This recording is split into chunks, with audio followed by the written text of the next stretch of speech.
Hello दोस्तों, स्वागत है आप सभी लोगों का राजस्थान एकेडमी पर। मैं प्रवीण सिंह आप सभी लोगों के साथ में। जैसा कि आप सभी लोग जानते हैं, लगातार आप लोगों के लिए राजस्थान अध्ययन की जो किताबें हैं वो लेकर के आ रहा हूं और इन किताबों को अपन लाइन टू लाइन एक्सप्लेन के साथ में पढ़ रहे हैं। मुझे उम्मीद है कि आप सभी लोगों को जो है ये क्लासेस पसंद आ रही होगी और साथ ही साथ आप लोग सभी स्वस्थ होंगे, मस्त होंगे और पढ़ाई में व्यस्त होंगे।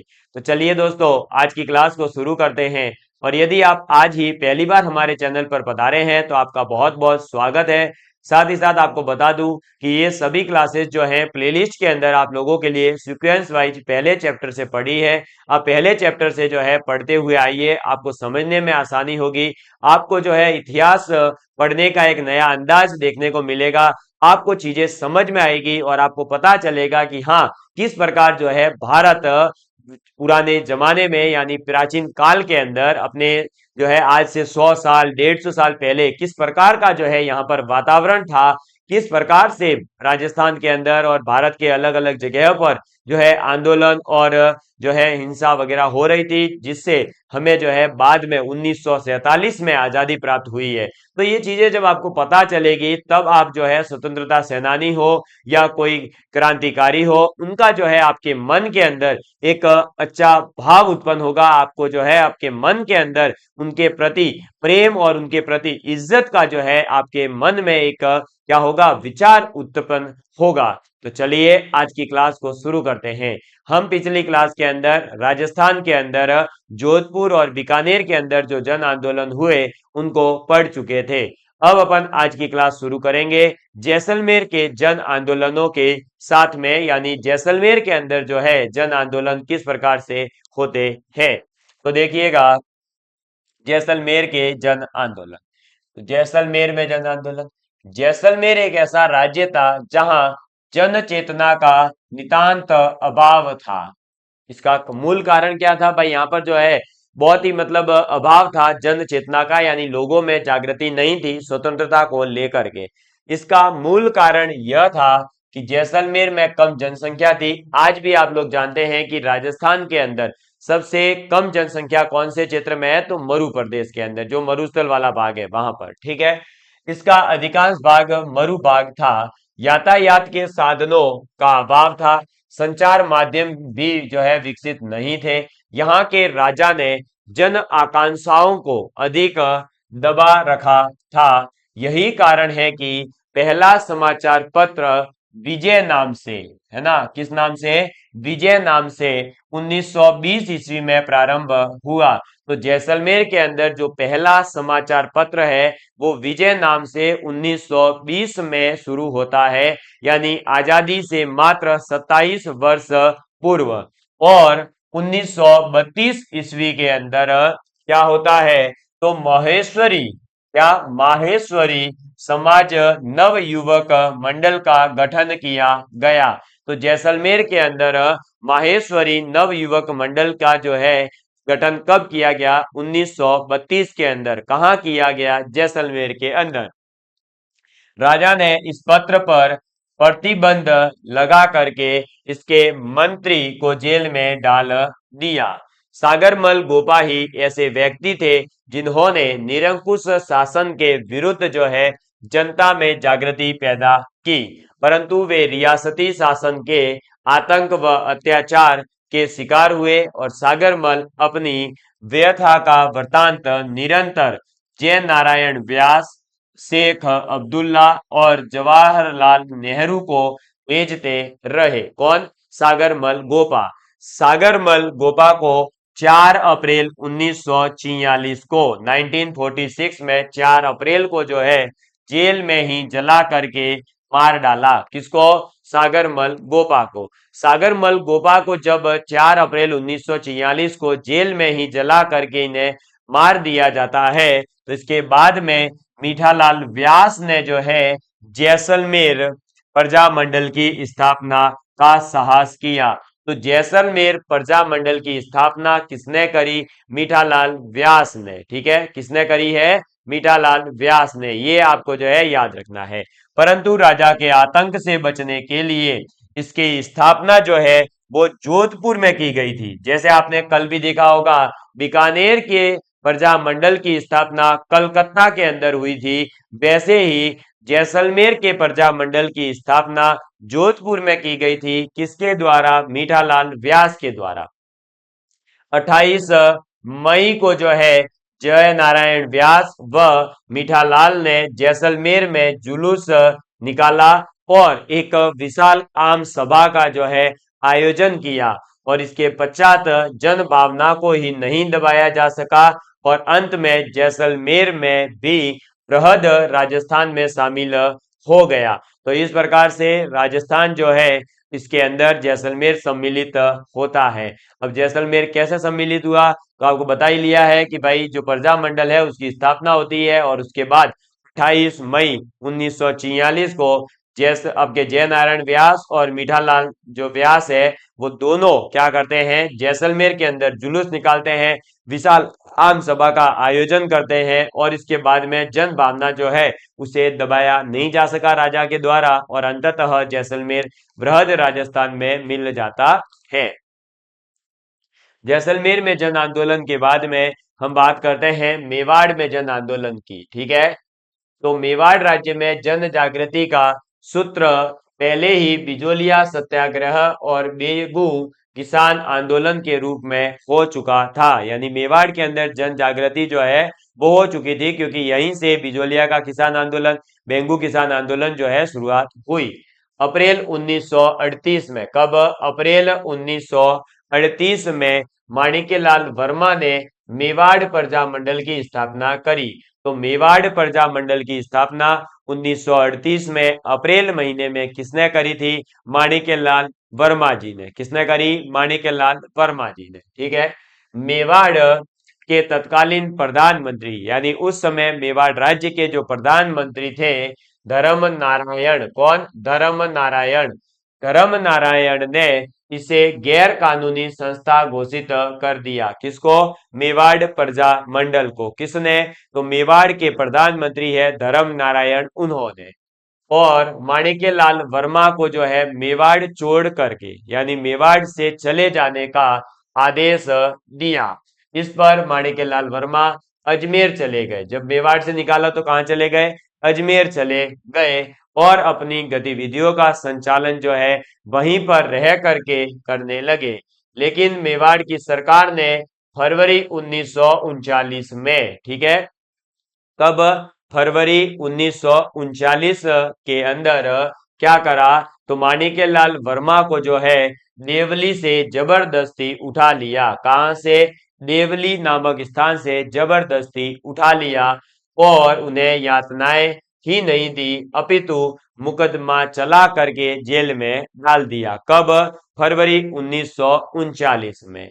फरवरी 1941 में, यानी 2 साल के बाद में प्रजामंडल पर से जो है प्रतिबंध हटा दिया गया और नवंबर 1941 में, यानी 9 महीने के बाद में, नवंबर 1941 में प्रजामंडल का पहला अधिवेशन माणिक्यलाल वर्मा के सभापतित्व में बड़ी धूमधाम के साथ में हुआ। ठीक है, तो नवंबर 1941 में जो है आपके मेवाड़ प्रजामंडल का पहला अधिवेशन, जिसके सभापति होते हैं माणिक्यलाल वर्मा, उनके सभापतित्व में ये जो है बहुत ही धूमधाम के साथ में समाप्त होता है।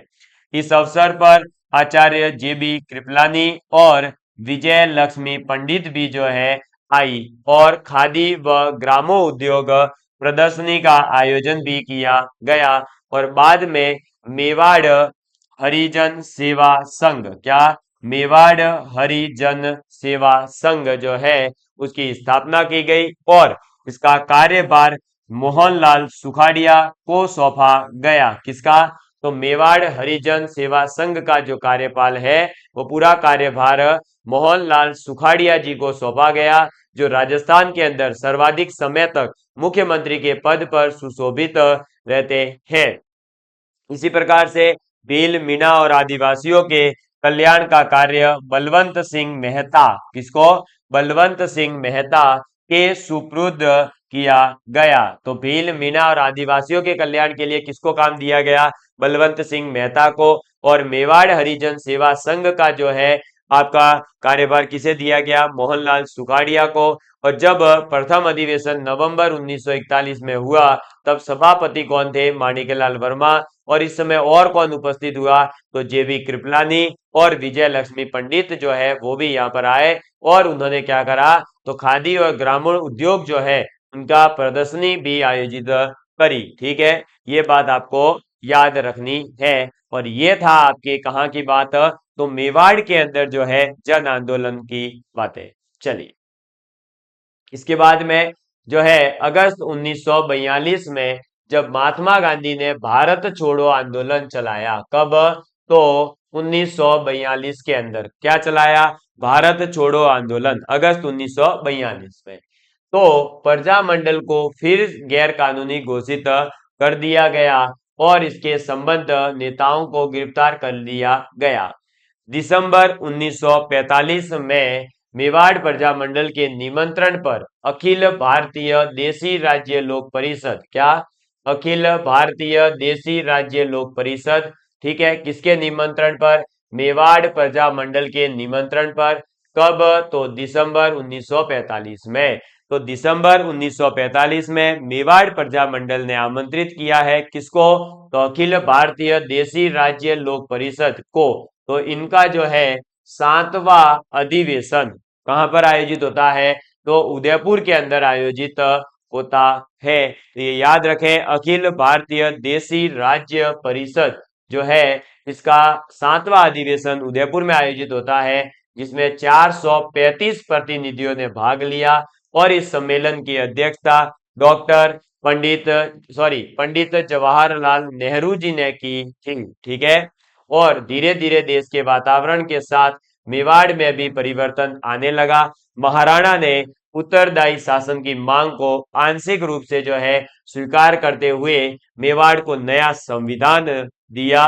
और अभी हाल ही में 26 नवंबर को आपने संविधान दिवस मनाया था, जिसका प्रारूप जो है वो के.एम. मुंशी ने तैयार किया। और स्वतंत्रता के बाद मेवाड़ भी जो है राजस्थान में विलीन हो गया। ठीक, तो मेवाड़ के जो राजा थे उस समय पर उन्होंने जो है उत्तरदायी शासन की जो मांग थी उसको आंशिक रूप से यानी पार्शियली यानी कुछ चीजों को माना कुछ को नहीं माना करते हुए स्वीकार किया और मेवाड़ को एक नया संविधान दिया। और उस संविधान को जो है प्रारूप किसने तैयार किया? तो के.एम. मुंशी ने। ठीक है, चलिए फिर अब बात करते हैं मेवाड़ के बाद में हाडोती वाले क्षेत्र में यानी कोटा के अंदर जो है जन आंदोलन की। तो देखिए, कोटा में जन जागृति का सूत्रपात लगभग 1918 ईस्वी से ही जो है प्रारंभ हो गया था। कोटा निवासियों ने भी विदेशी वस्तुओं का बहिष्कार चालू कर दिया था और उनमें गांधी टोपी पहनने का जो है उत्साह शुरू हो गया था। कब? 1918 में। यहाँ पर जो है पंडित नयनूराम शर्मा, कौन? पंडित नयनूराम शर्मा पहले व्यक्ति थे जिन्होंने राजकीय सेवा का त्याग करके क्या करा? तो सार्वजनिक जीवन में प्रवेश किया था। किसने? पंडित नयनूराम शर्मा ने।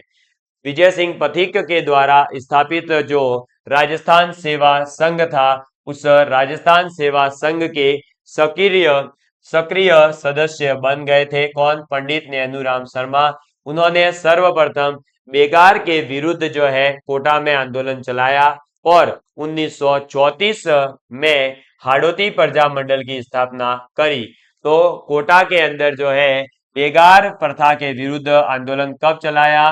तो सॉरी, किसने चलाया? तो पंडित नैनूराम शर्मा ने। और पंडित नैनूराम शर्मा ने ही 1934 ईस्वी में जो है हाड़ौती प्रजामंडल की स्थापना करी।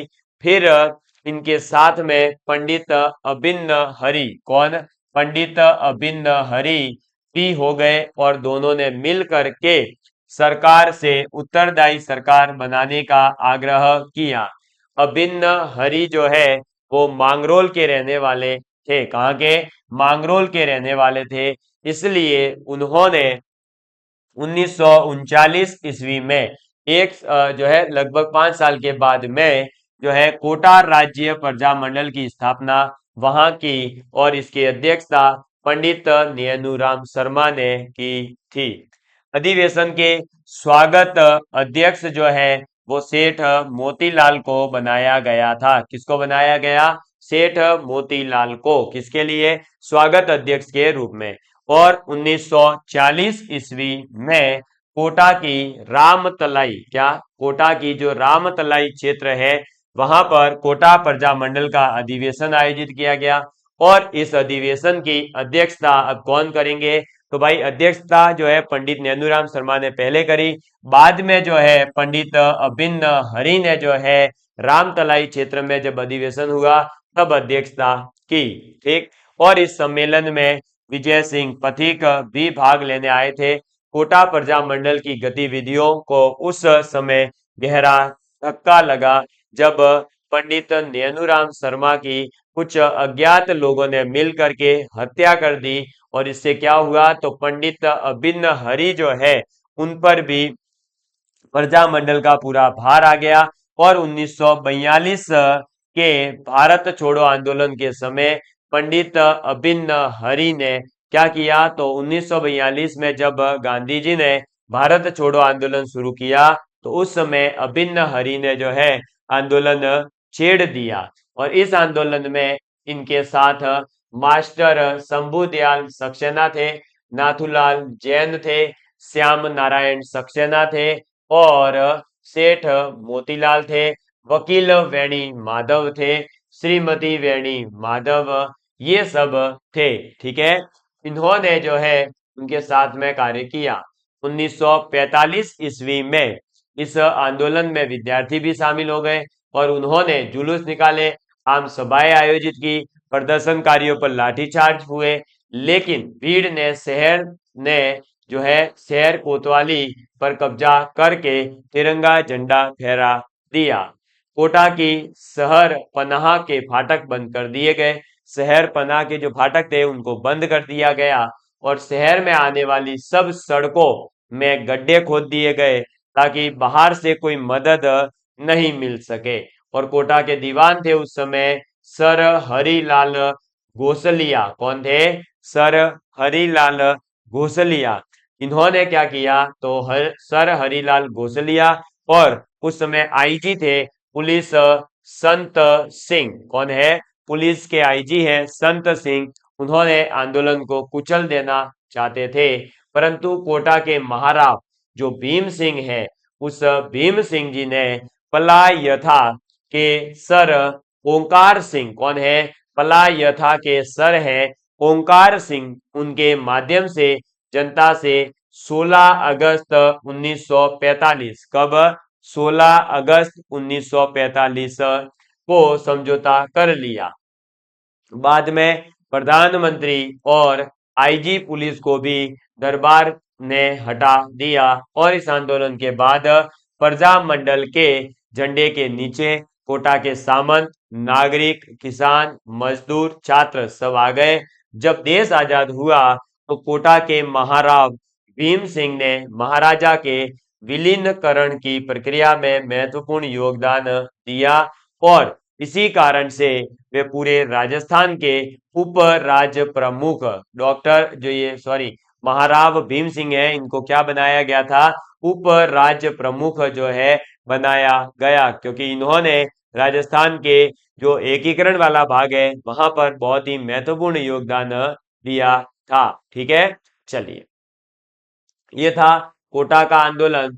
और कोटा के आंदोलन के बाद में बात आ जाती है बूंदी में जन आंदोलन की। कहाँ की बात कर रहे हैं? बूंदी में जन आंदोलन। तो बूंदी में भी कोटा की भांति जो है राजनीतिक जागृति के लक्षण पहले ही दिखाई दे रहे थे। विजय सिंह पथिक और राम नारायण चौधरी ने क्या करा? तो कर वृद्धि, बेगार की वृद्धि, इनके विरुद्ध जो है आंदोलन प्रारंभ किया। पुलिस ने किसानों पर अपना दमन चक्र चालू किया और नमाना ग्राम में, कहां पर? नमाना ग्राम में बहुत अत्याचार किए, जिससे आंदोलन में और तेजी आई। बूंदी के महाराव हैं ईश्वरी सिंह ने आंदोलन को दबाने का भरसक प्रयत्न किया। कहाँ के? तो बूंदी के महाराव हैं उस समय ईश्वरी सिंह, उन्होंने आंदोलन को दबाने का पूरा प्रयास किया। लेकिन नहीं दबा पाए। और 1931 ईस्वी में 1930 में कांतिलाल की अध्यक्षता में बूंदी प्रजा मंडल की स्थापना हुई। तो बूंदी प्रजा मंडल की स्थापना किसने करी? तो कांतिलाल ने। कब करी? 1931 में। और 1936 में 5 साल के बाद में सरकार ने राजस्थान समाचार पत्र के प्रकाशन पर पाबंदी लगा दी। लेकिन कांतिलाल व नित्यानंद, दो जने हैं, कांतिलाल व नित्यानंद, ने इसकी परवाह नहीं करते हुए प्रशासकीय सुधारों की मांग की। फिर 1937 में प्रजामंडल के अध्यक्ष बने ऋषि दत्त मेहता। कौन?